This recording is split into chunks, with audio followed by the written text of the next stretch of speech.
I mean, it doesn't get more dramatic than that, to be honest. Yeah, I went to the bathroom and I used the bathroom because I was nervous. And then when I was washing my hands, I like put some water on my face and I was like, okay, I gotta just reset and redo it. And today I went into this match like it was any other match. I honestly wasn't nervous going in. She was just playing great tennis, and I knew today it was going to be one of those problem-solving, tough matches because she's a tough opponent. So I'm obviously happy with the result. Okay. Once again, congratulations. Historic moment. Thank you. Obviously, we have a big room. Be economical with your questions. I'll try to get to as many as possible. I'll apologize beforehand if I don't get to you. Name and affiliation, please. David, you can go first. David Law from the Tennis Podcast. Coco, you said on court that after the French Open defeat, you felt like the world was going to end for you, and that you came into this feeling very differently. When was the moment, if you can pinpoint one, that changed?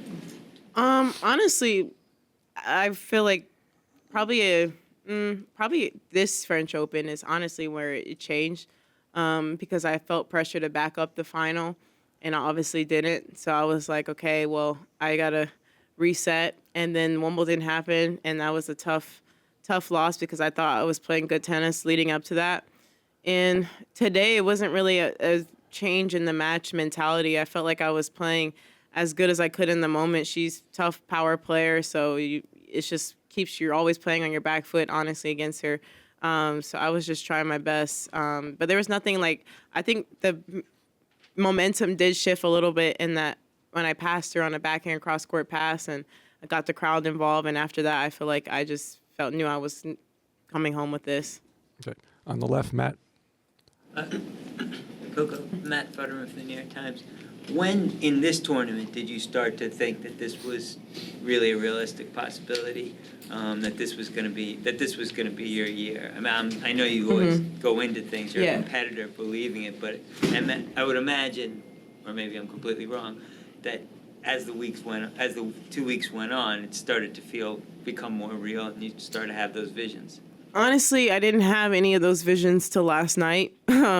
And, I thought about it, but I told myself, get it out of my head, because that's what I did at French. I was envisioning, what would happen if I would win, and I think I wanted it too much. And last night I was a little bit, but then I just called my boyfriend, and I told him, let's talk until it was time to go to sleep. So we spoke until 1 a.m., and then I went to sleep, and I woke up this morning, and, when I lost the first set, I still felt like I was into the match, and I said, I'm going to give it my all, and, whatever happens, happens. And even on that match point, 40 love, technically the match was on my racket. It didn't feel like I had won. It was crazy. I was just trying my best to just focus on the point ahead of me. Okay. Howard, then Ava. Coco, Howard Fenrich with the Associated Press. Kind of a similar question, except going further back. Can you remember the first time when you were younger that you first imagined winning a Grand Slam title, and how would you compare the feeling of having done it to what you imagined it might be like? Ooh, I think the first was when I was 8, and I would come 3 or 4 years in a row to see Arthur Ashe Kids Day, and I was just watching players compete on this court. Then when I was 13, I think, or 14, when I played U.S. Open Juniors, I watched the men's final that year. So I had those visions of myself then. And honestly, the French Open moment, I don't know if they caught it on camera, but I watched Iga lift up that trophy, and I watched her the whole time. And I said, I'm not going to take my eyes off her because I want to feel what that felt like for her. And that felt like craziness today, lifting this trophy, and it hasn't sunken in, and I think it probably will maybe in a week or so. Okay. Ava. Coco, Ava Wallace from the Washington Post. In those emotions that kind of haven't sunk in yet, is relief one of them? I feel like we've all been talking about, a lot of people have been talking since you kind of rose up in tennis. You have all the talent and the celebrity and anything, but when is she going to win? Is relief factor in at all? Oh, 100%. A lot of relief, but it's not the biggest emotion. I think it's honestly the smallest one, and I think that was what the difference was between French Open and now. I feel like the relief, if I would have maybe won that title, obviously I didn't, it would have been the biggest emotion, more than happiness, more than excitement. And right now I'm just feeling happiness and like a very, very small bit of relief. Because I honestly, at this point, I was doing it for myself and not for other people. And yeah, I've just been embracing, every positive and negative thing that's said about me. I realize, sometimes people have different personalities, and some people need to shut off the comments and not look at them. But I'm an argumentative person. I'm very stubborn. My parents know they know I like to. If they tell me one thing, I like to do the other. So I really told myself literally like up until like 10 minutes before the match, I was just reading comments of people saying I wasn't going to win today. And that just put the fire in me. Darcy. Coco, congratulations, Darcy Main from ESPN.com. So far, President Barack Obama, the first. I haven't even First on my Lady. phone yet. Well, saying congratulations. Wow. So I was just gonna say, like, what is that? Obviously, they were here last week, but what does it feel like knowing that? And there were so many celebrities in the crowd today. What does it feel like knowing all those people were rooting for you? And have you talked to your brother yet? Did he call you back? Honestly, he did answer right before the ceremony started, but I didn't know we were supposed to go up together, so I was just gonna wait till they started talking, and then Stacey was like, "You gotta go," so I told him I had to leave. So I haven't gotten a chance to speak to him yet, long. I just heard him on the phone, both of them, and he was like, "Let's go." It was so loud, it was hurting my ears, so I hung up. But like the support that I've gotten is incredible. Obviously, from President Obama and former First Lady Michelle is crazy. That they were here my first round match, and now I'm a different person now. And then I saw pretty much every celebrity they shown on that screen. I've been looking at it the whole night, or all week, 2 weeks. I've been looking at it from the first round to now. And yeah, some of those people I've actually met before. I saw Madeline Klein was here. I did a little shoot with her, so I was like, oh, that's cool. So yeah, I've been embracing like everyone. It doesn't make me more nervous. And it honestly helps me keep my mind off the match. And I'm like, okay, I got to win in front of these people. Coco, we're going to the wall. David, then Sandy. David Waldstein, New York Times. For several years, you've been in the public eye, ready, and you've handled it so well. Are you ready for what's coming now?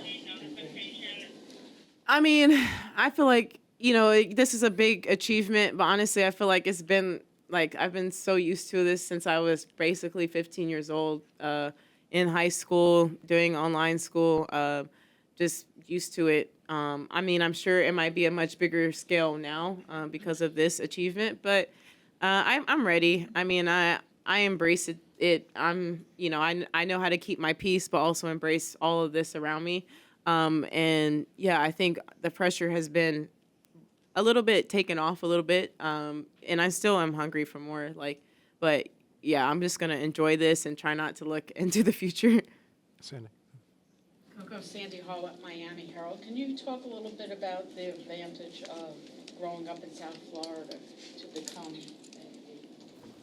pro and a Great Slam champion? Oh, yeah. The endurance is there. Like, I can last as long as anybody in the women's side of the tournament, and probably even maybe some of the men. So, yeah, I mean, the heat means nothing to me. It was a little bit like the roof was closed because I know it was raining, so I kind of wanted it to be hot, but, you can't have everything.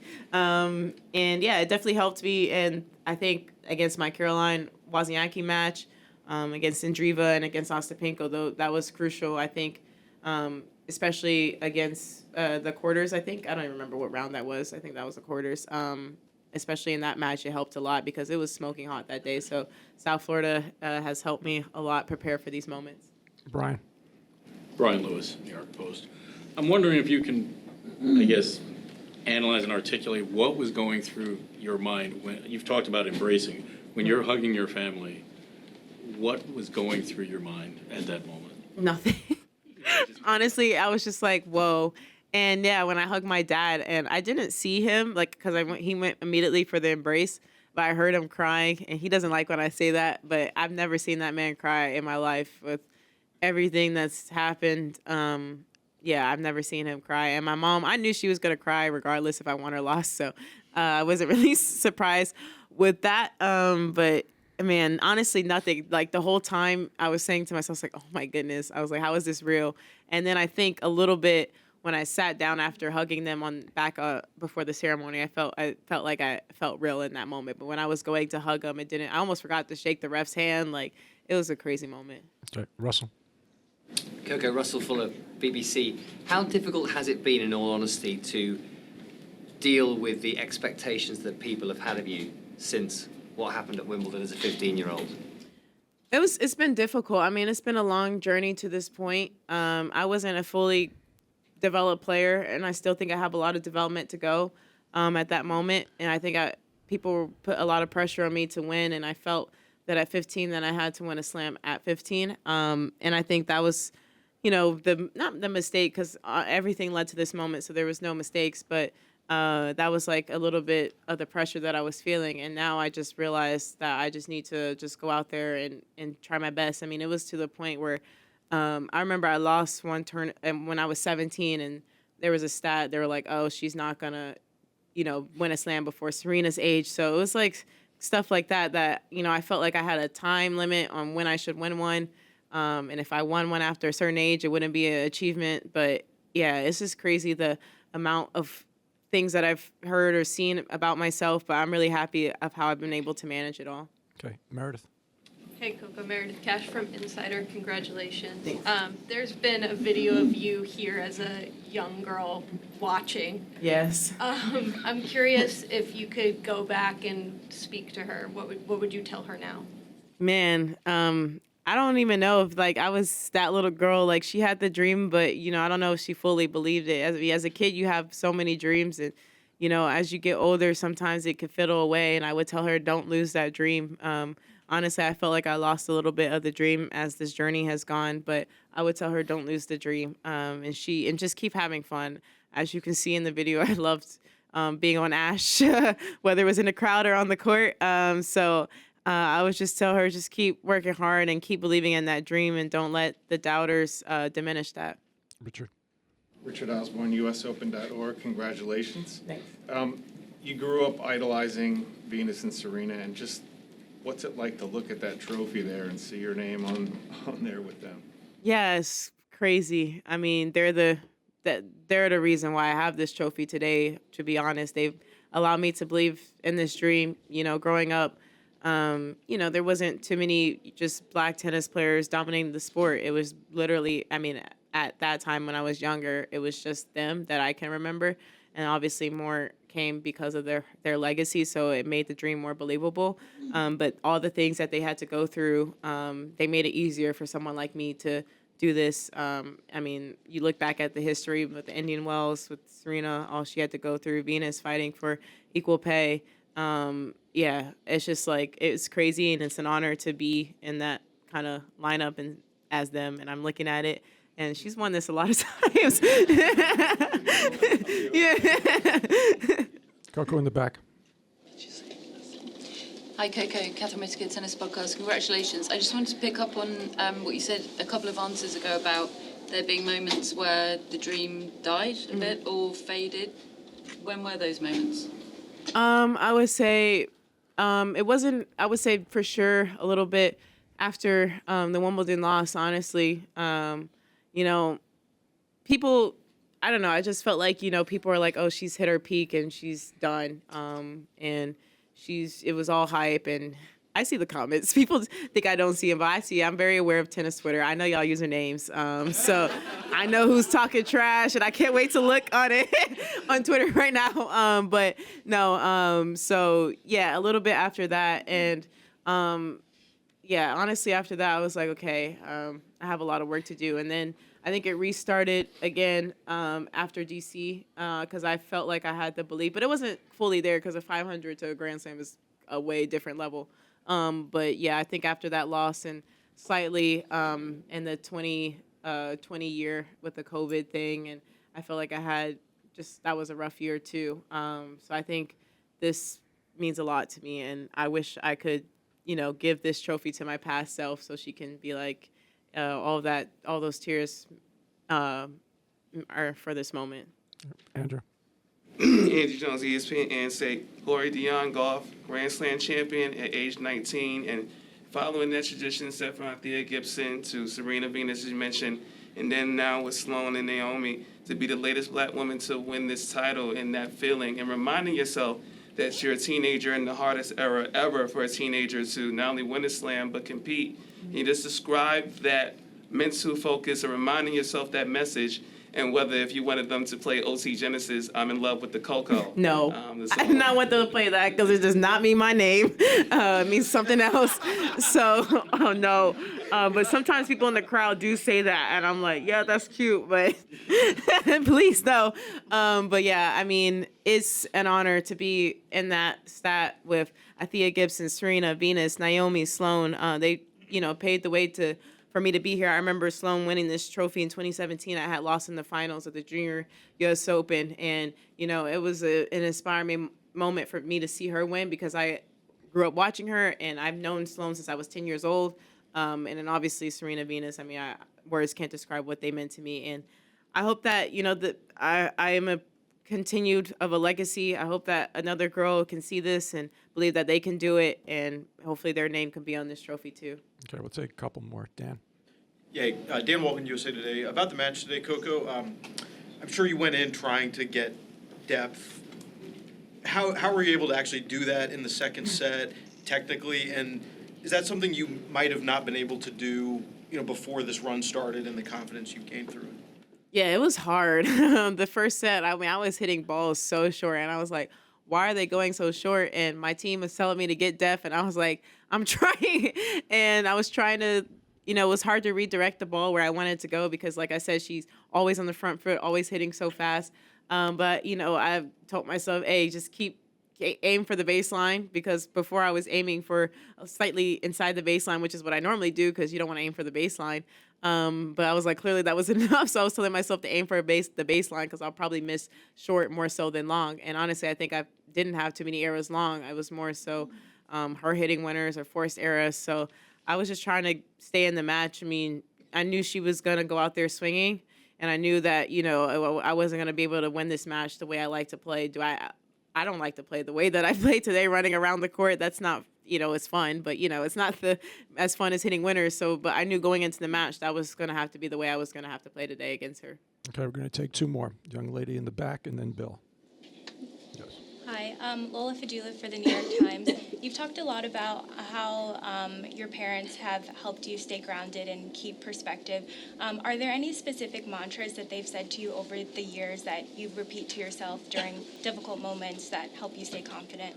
Yeah, my grandparents, the biggest one my grandfather says is never say die. And yeah, I was telling myself that, I wasn't going to give up after that first set. I come too far to do that. And my dad dreamed big, and he was wearing a shirt today that said "Imagine." I don't know if he was wearing it during the match, but he showed me after the match. So I'm assuming he just, the imaginations can come true. It's not always just an image in your head. You can make it a reality. And my mom, she just always reminds me that I'm a person and I'm human, and that with this tennis thing is just what I do, but it's not who I am. So I think that helped me today because I realized regardless if I came home with this trophy or not, I'm still a human person and I still do a lot of good in this world outside of the court. So I think that reminded me. I think in the past I would just label myself as a tennis player, and I felt like if I didn't do good in tennis, it meant I wasn't a good person. And it took a lot of growth to realize the opposite. And honestly, it's been a struggle. I used to put my tennis and compare it to like my self-worth. When I would lose, I would think, I was not worth it as a person. So having my parents always remind me that they love me regardless of how I do helped me today. Okay, Bill, final question. Congratulations. Thanks. Bill Simons, Inside Tennis. This has been just such an incredible run for you, and you're so good with words. So I want to ask you if you would put this in one word or two or one phrase, what has this experience meant to you, or what set the core of this experience, and why? I don't know. I think the three words I would put it in is dreams come true, and that this is crazy. I still have no words. I don't think it can be put into words. But, there's a song lyric that I want to use for my Instagram caption, and, it goes, concrete jungle where dreams are made of. So thank you. I've just, Yeah, and I guess that lyric is true. New York City is the city where dreams are made of.